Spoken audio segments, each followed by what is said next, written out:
Salut tout le monde, c'est Jinji, on se retrouve pour la suite de la vidéo sur les conseils donnés aux meneurs sous forme de tier list. Donc je vais quand même résumer rapidement.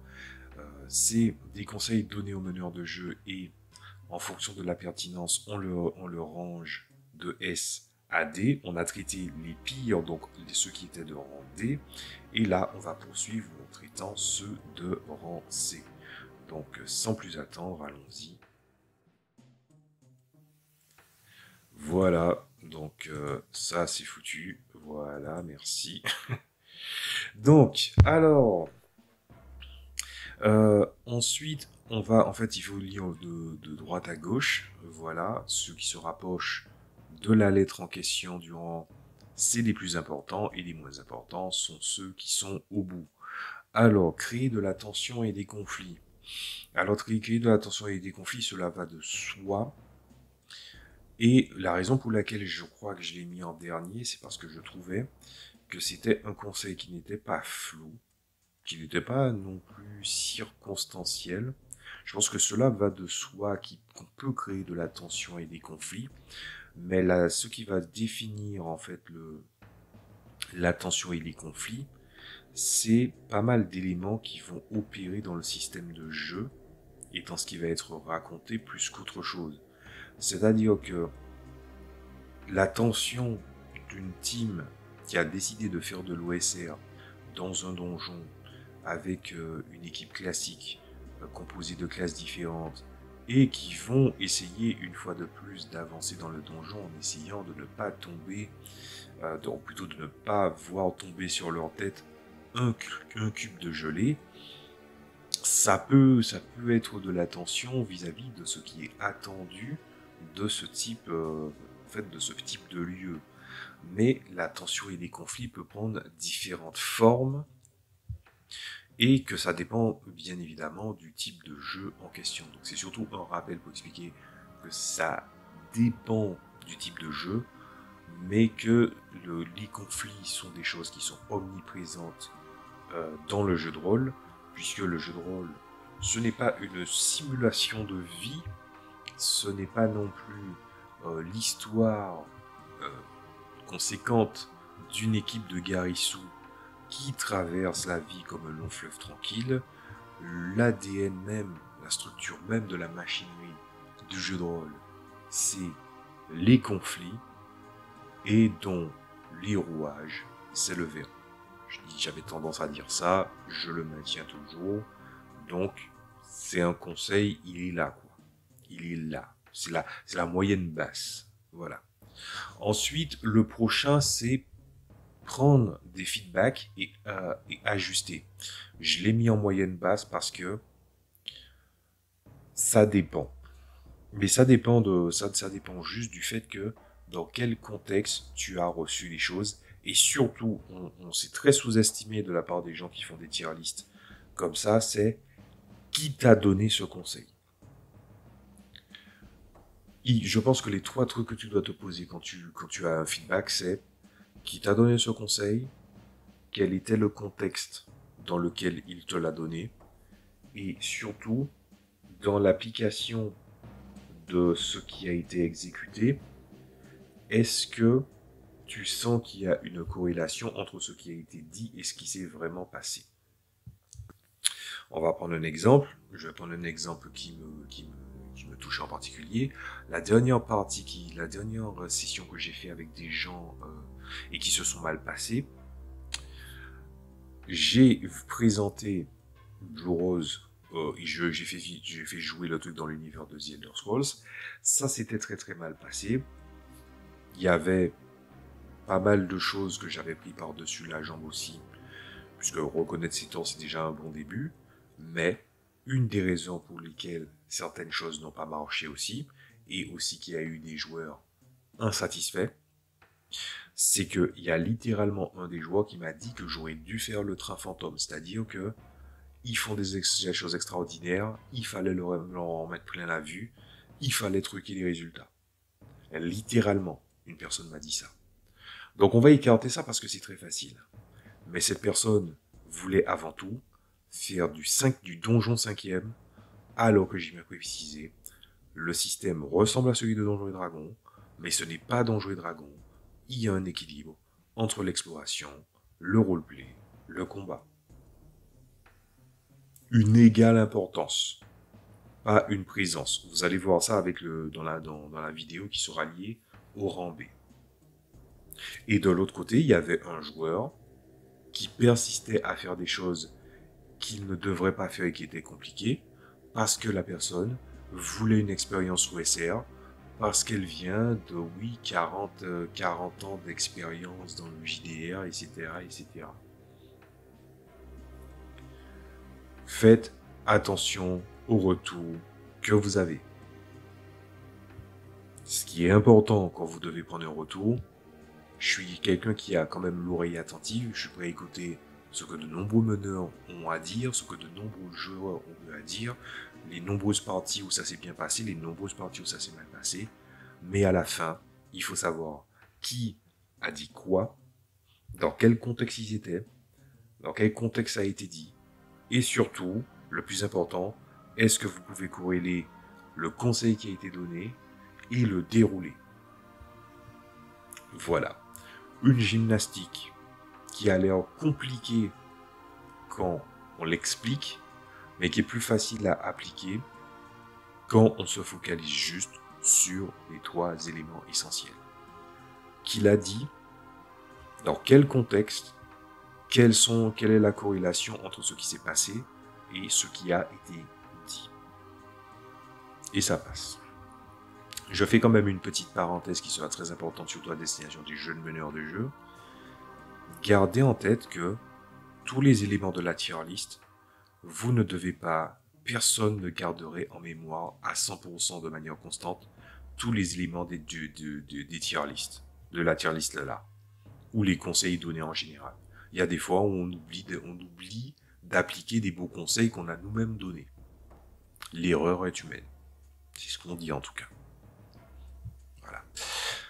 Ensuite, embrasser l'échec comme une opportunité. Je trouve que c'est un mauvais conseil et je le mets en C. Voilà.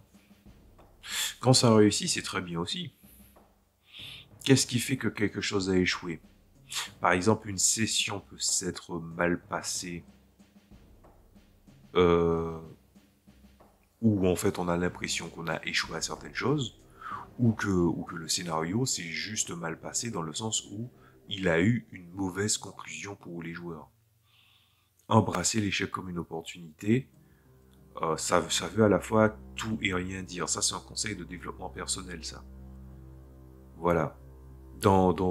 Même quand on réussit, un meneur de jeu peut prendre la fenêtre d'opportunité pour la fenêtre d'opportunité de la réussite pour comprendre, par exemple, ce que les joueurs attendaient de sa session, ce que eux ils ont particulièrement aimé. Des fois, ce qu'ils ont aimé, c'est pas quelque chose qui est constant, c'est quelque chose qui est arrivé. Vous voyez ce que je veux dire par là? Ça veut dire que c'est quelque chose qui peut arriver de manière épisodique. Pour vous donner un exemple, des joueurs peuvent apprécier une session où les mecs ne font que de la contemplation et de l'exploration, d'avoir trouvé un bel endroit pour pouvoir se poser avant de partir sur une aventure beaucoup plus grande. Et en fait, c'est une session où les gens font du barbecue et ils parlent entre eux. Où ils se donnent la réplique au coin du feu. Ça n'arrivera pas souvent, puisque c'est vrai que quand je regarde un peu comment ça se passe, soit au niveau des podcasts, soit au niveau des actual plays, etc., etc., même s'il faut pas oublier que les actual plays, c'est du divertissement avant tout, bien que c'est du jeu de rôle quand même, ben, il peut y avoir des moments d'interlude, des ponctuations, des éléments isolés qui peuvent arriver et qui peuvent laisser entendre des opportunités. En gros, je trouve que embrasser l'échec comme une opportunité est un très mauvais conseil. Je pense que s'il faut remplacer ce conseil, je dirais l'opportunité de créer ce qui est attendu de la table doit aussi se ponctuer d'éléments qui ne font pas partie du cahier des charges, mais qui ne font pas partie des éléments tabous non plus. Je crois que c'est ce qu'il faudrait garder. Ensuite, limiter l'exposition. Alors, mauvais conseil, et je vais vous expliquer pourquoi. Avec l'exposition, ce n'est jamais un problème de quantité, c'est un problème de qualité. Il y a des exceptions, il y a une très très grande objection, mais je vais vite y venir, parce que là, ça sera à destination des jeunes joueurs de jeux de rôle ou des personnes qui ont découvert le jeu de rôle par les actual play. Je vais parler de Critical Role. Que Matthew Mercer te fasse 15 minutes d'exposition, pourquoi ça fonctionne avec eux et pourquoi ça ne fonctionne pas à votre table. Critical Role, c'est un actual play, mais c'est avant tout du divertissement. Ils peuvent être à 8 ou à 10, on s'en fiche. Les gens connaissaient déjà Matthew Mercer, ils se connaissaient déjà entre eux, ils ont une forte intimité ensemble. Maintenant, on pourrait même dire qu'ils ont un business ensemble. Ils ont en fait l'amour que Matthew Mercer met dans ses efforts, en plus que Matthew Mercer a en fait l'affection de ses joueurs, car il respecte son travail. Ils ont la discipline que les acteurs devraient avoir. Ils ont la patience qu'ils devraient avoir. Même si, par exemple, vous pouvez les voir, ils peuvent peut-être pianotent ou discutent un petit peu ensemble, ils sont attentifs à ce qui est dit. C'est parce que ce sont le mot peut vite être vulgaire ou vite être mal perçu, mais ce sont des professionnels. Avec des grosses guillemets, des grandes guillemets. Ce qui fait que, aussi, ils peuvent être à 8, 9 ou 10. Vu la longueur de leur session, maintenant je crois qu'ils font des super cuts en réduisant plusieurs sessions pour que ça tienne 1 heure. Voilà. Mais n'empêche qu'ils sont prêts à rester à écouter les choses pendant 15 minutes. Mais là encore, c'était une objection pour bien vous faire comprendre qu'il y a des raisons pour lesquelles il y a des choses qui fonctionnent et qui ne fonctionnent pas, mais que dans l'absolu, si on peut appeler ça comme ça, je considère que l'exposition n'est jamais un problème de quantité, c'est un problème de qualité. Un meneur de jeu peut raconter le fin fond de l'histoire de son univers pendant 1 heure. Si c'est pas qualitatif, c'est clair que ça va vite être pénible. De la même manière que lors d'une session 0, un meneur de jeu peut décider de caler son exposition. Ce que je pense qui est une très très mauvaise façon de faire.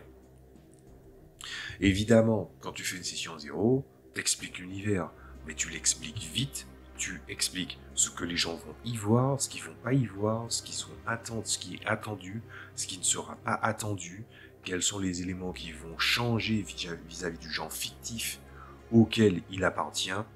Là, c'est efficace. Mais, encore une fois, ce n'est pas encore le moment où on rentre dans le vif de l'exposition. Le vif de l'exposition, c'est surtout une question de qualité et non pas de quantité. Je vais vous donner deux exemples que j'ai, par exemple. Quand j'ai présenté mon univers à mes joueurs pour faire le playtest, j'ai dû me focaliser en donnant des éléments d'image que je n'avais pas, ou plutôt pas des images, mais des évocations, pour qu'ils comprennent l'anthropomorphisme dans mes univers. Et je leur ai expliqué. Je ne voulais pas donner des images à l'appui, parce que si je leur donnais des images à l'appui qui n'étaient pas pertinentes, ils allaient garder ça en tête. Voilà.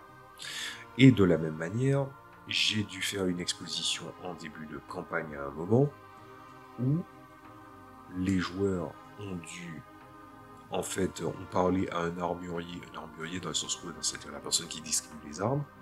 Ils ont discuté pendant 1h30 avec un armurier qui a fait de l'exposition géopolitique pendant cette période. Pourquoi ça n'a pas été gênant? parce que c'était une conversation, parce que les joueurs étaient curieux là-dessus, parce qu'ils l'ont demandé, que l'autre devait expliquer en fait des rapports auxquels ils ne sont pas habitués dans la fantaisie en général, c'est-à-dire qu'ils ont parlé il a parlé de la perception du point de vue de l'espèce, du point de vue de l'ethnie, du point de vue de son appartenance de faction, du point de vue de sa fonction, du regard à qui il devait émettre cette prestation, pourquoi ça déconne autant, et pourquoi il est aussi réticent, et comment, au travers du pourquoi, du comment, du parce que, qu'il explique aux joueurs, parce que les joueurs sont patients, mais qu'il n'explique pas aux autres, parce qu'il casse les couilles, les gens voient des biais, et des biais négatifs qui passent par de l'essentialisme d'espèce. Un des thèmes principaux de mon univers, c'est l'anthropomorphisme, mais toutes ces facettes mis bout à bout existent bel et bien, mais on n'en parle pas tout le temps. Et ce n'est pas non plus une espèce de un peu quel scénario que je pense qui a fait beaucoup ça. Je pense que ça me fait beaucoup penser à je crois que c'est Stranded Deep, c'est ça, le truc avec Hideo Kojima, où t'as l'impression que ça a un petit côté philosophique dans les dialogues, mais t'as presque l'impression que c'est des dialogues qui sont un peu trop convenus, où t'as l'impression que c'est un peu un sujet qui est traité par un sujet de niveau bac ou universitaire de philosophie, que la personne vient de comprendre de nouvelles notions ou un nouveau sujet, et qu'il est très emballé par ça, et qui fait des personnes très différentes qui ne se sont presque jamais croisées, de manière interposée, traiter de cette thématique. C'est de la très mauvaise exposition, ça, par exemple. Très mauvaise exposition du sujet par l'auteur. Voilà, je vais pas vous faire le coup de c'est quoi une bonne exposition ou c'est quoi une mauvaise exposition.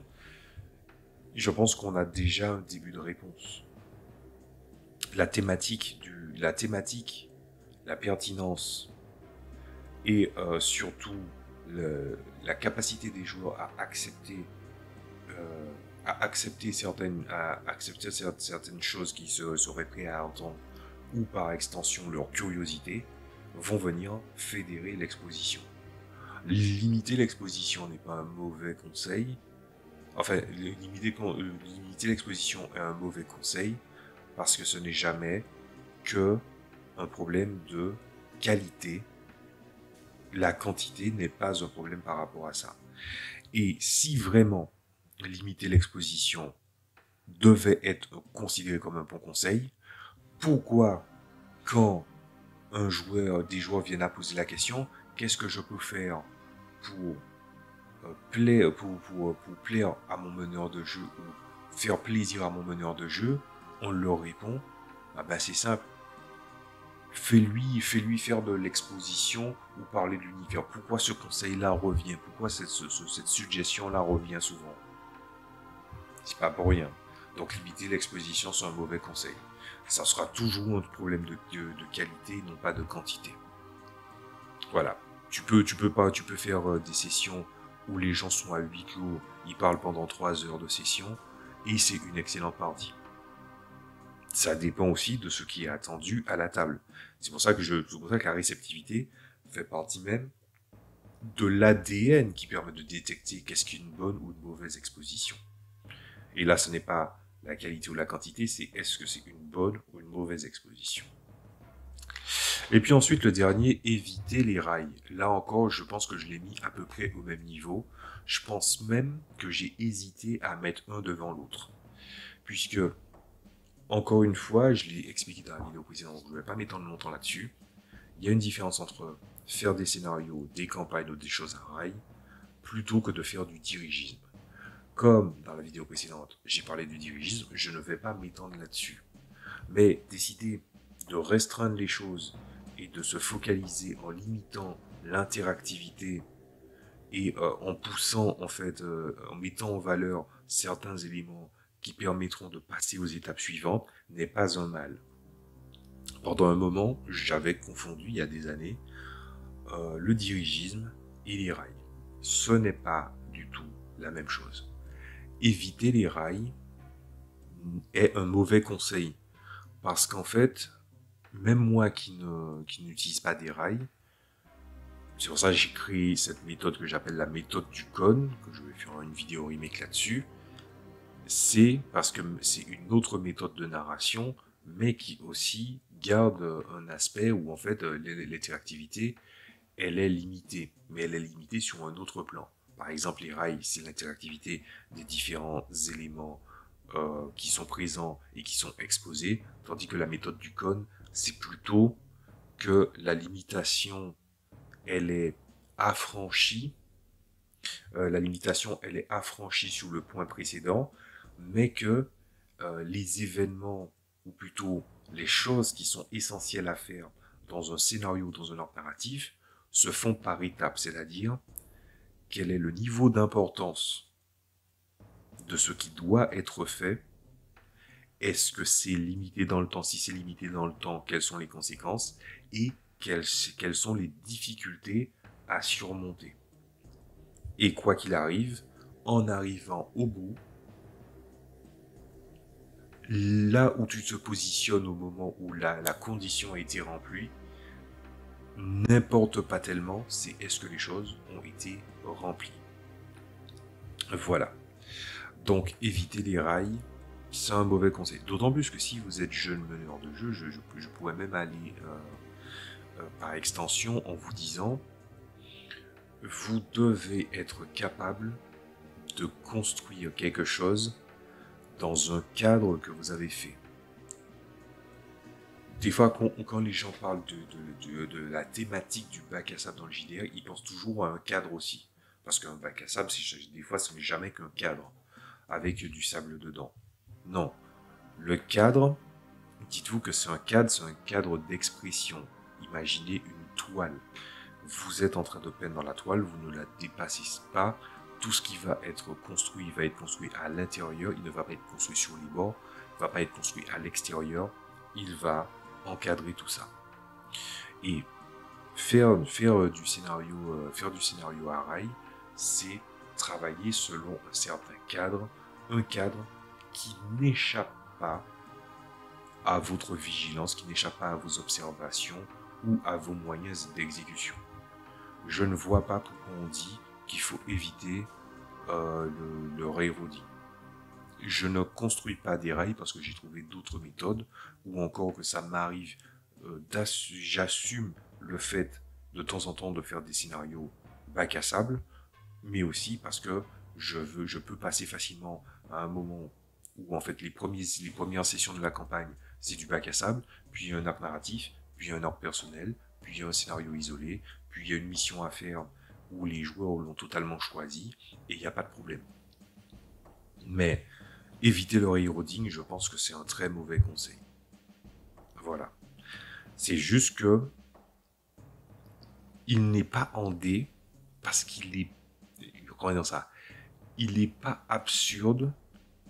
Il fallait que ce conseil soit tempéré. Mais quand un conseil est aussi restreint, c'est tout à fait normal qu'on puisse, comment dire ça, qu'on puisse revoir les choses d'une autre perspective. Voilà. Bref, je vous dis à la prochaine fois. Encore une fois, je vais laisser quelques temps pour pouvoir digérer le rang C. Et on va se retrouver pour le rang B la prochaine fois, où le point il y est très très long, donc on est dans la moyenne haute. Et il y aura pas mal de choses à dire. Donc je vous dis à la prochaine fois pour d'autres vidéos. Salut à tous.